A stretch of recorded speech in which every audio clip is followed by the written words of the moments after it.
Hi guys, welcome back to yet another video of my Microsoft Copilot Studio series, guys. So in this series, we are building custom build agent from the scratch, brick by brick. We've already started building our agent from the previous video, where in the previous video, we created a brand new topic and we explored the concept of trigger phrases and the entities. We created our own custom build entities. The entities are the means to capture the key information from the user responses. We've already explored it in detail in the previous video. I'm not going to repeat it again. Just in case if you missed watching my previous video, do watch it and then come back to this video. If you like this kind of an elaborate session, lot more elaborate deep dive course on Microsoft Copilot Studio or Microsoft Power Platform or finance and operations, etc., the links for those courses are available below in the description. Do go ahead and enroll it. You'll find a lot more elaborate version of this course. So with that note, let's proceed further. So in today's video, we are going to build this particular topic a little more further with more advanced topics like adaptive cards to get more information from the customers, etc.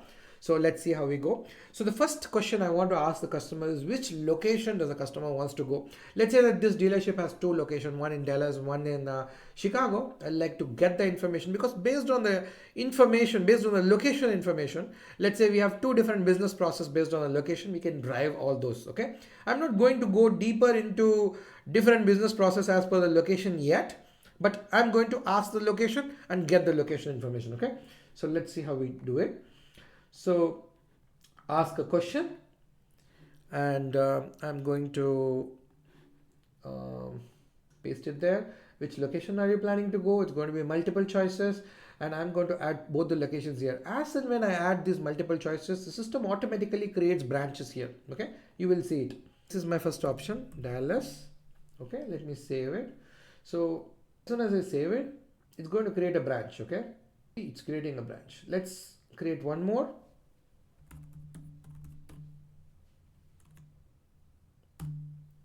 Okay, there are two branches. It's now creating two conditions. I'm going to save it, click on the variable and just change its name to LOC. Okay. And let's save it. So whichever option the user picks, it gets saved in this variable. And if I go further down, there are two conditions here. Scroll down. There are two conditions here. Again, as I mentioned, in the real life, based on whichever location it is, we might send an email or like we have different business processes, right? But for the sake of just showing you these examples, what I'm going to do is I'm just going to add a message. Okay, welcome to Chicago, welcome to Dallas. So I'm going to keep it simple for now. We will improvise it later on. Okay, so let me go and add a message here. This is for Dallas, right? So let me copy this message here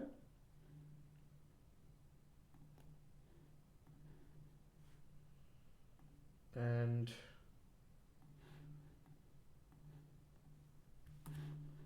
this message here. Okay, save it.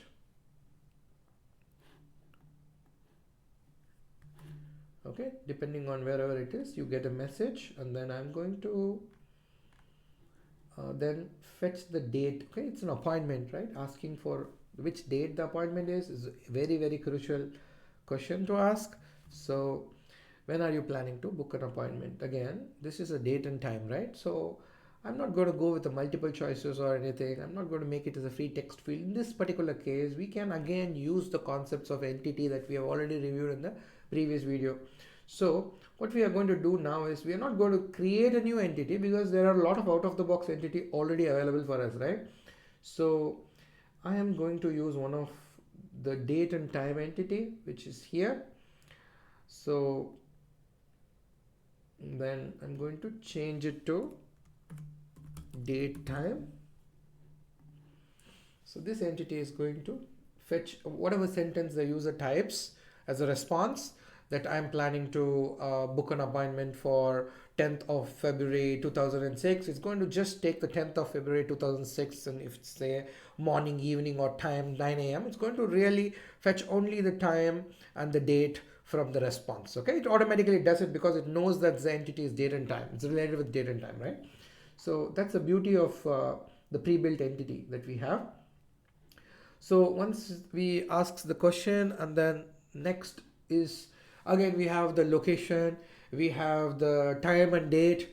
Now we need more information from the user, right? We need the name, first name, last name, we need the email information, we need the registration number of the car, we also need a brand of the car, etc. For that, the best possible thing to do is to actually display or render a form in the chat, right? A small form kind of an interface, UI, which has this text box where the user can key in and then submit the information, and then the information then gets stored in a backend database, right? In order to do that, we usually use the concept of an adaptive card. Adaptive card is a JSON based UI, which not only just fetches data from the user, but also has this validation rule, etc. in it. The adaptive card is a very, very big topic, and Microsoft Learn has a separate section for it. But I'm not going to go very deep into the topics of adaptive card. We are going to touch the surface of adaptive card because that's very, very crucial component of the agent building process and getting data from the customer.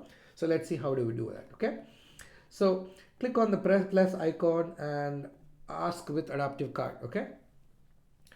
And it's going to add a blank adaptive card here.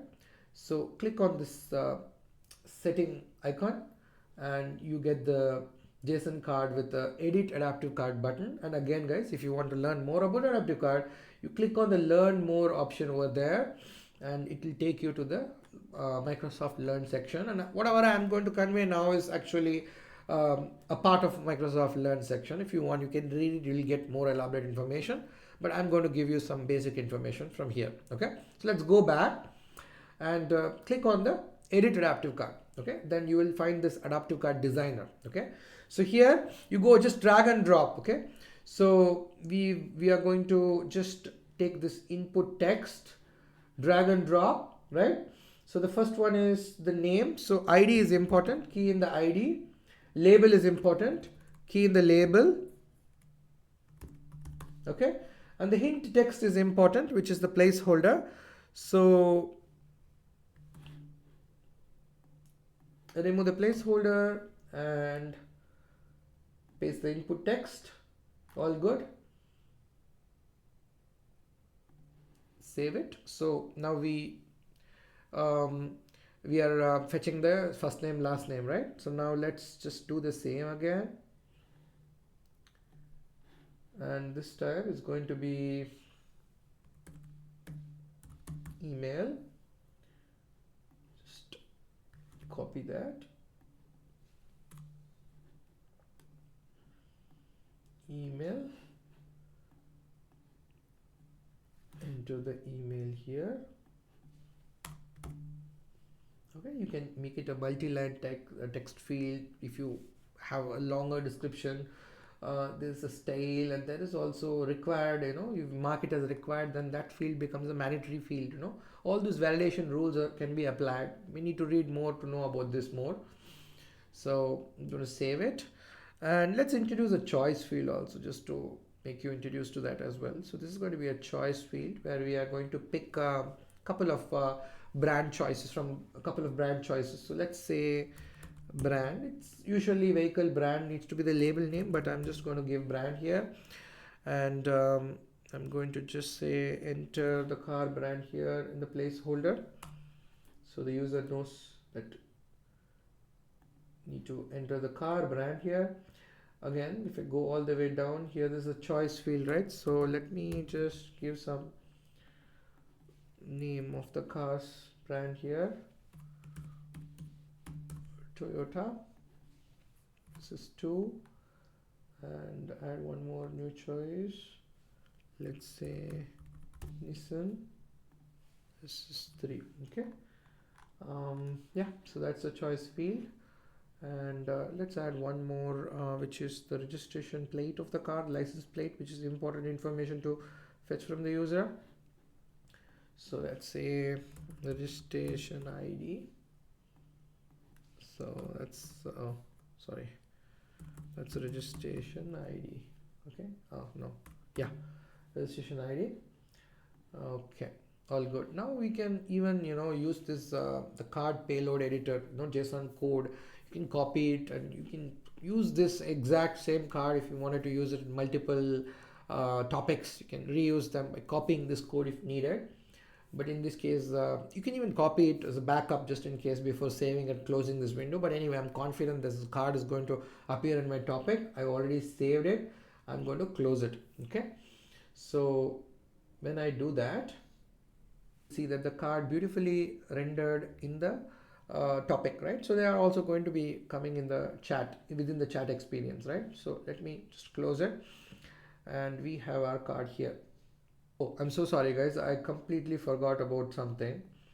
Let us go back and let's edit, because we need a submit button, right? How can I forget that? So click on the outer area of the card, and then you will get this button, add an action. Go here and action submit. Okay. And you may change the title to just submit, and then style to something like positive, and ID to submit as well. Okay, that is important. So now let's save it and then close it. Now we are really done. So after we add the button, you will see that there is this variables that are already there, available for you. Whatever your data is here, they are going to get stored at the variable. I don't see the email. I don't know why. Okay, let me just create a couple of variables. Let me rename it to email. Okay, and this is also missing. Let me also change the name here to registration ID. Okay, just save it. And to make sure that the values are fetched properly, let me just try to put a summary message to summarize everything, so that we are sure that the values are fetched properly. So let me go there and send a message, and let me just paste the message. I'm not formatting it properly for now. So that's the name, that's the email, that's the brand, and finally that's the registration ID. Okay, I have keyed in the name of all those variables from the output into this text to make sure to see if they have properly fetched and displayed. And like, we are still not yet storing them in a backend table yet. Okay, we will do that later on, but I'm just trying to make you guys understand the concept of adaptive card to start with. So let me save it, and let's test this out and see how it works. So I'm going to refresh the chat and say book an appointment and regular maintenance, location is Chicago, and we are excited, and then we are planning. Okay, so this is actually going to trigger this particular entity, and we can either mention a date and time with a sentence, or you can even say tomorrow morning. The entity is still going to understand, pick a right date and time. Okay, I'm saying morning, tomorrow. So let's see what happens now. So okay, I should have done something. I should have created a message here. Let me do that, guys. 1 minute. Sorry, apologies. Selected date and time is, let me try to place the variable here, and let's save it. Let's retry the whole thing again, guys.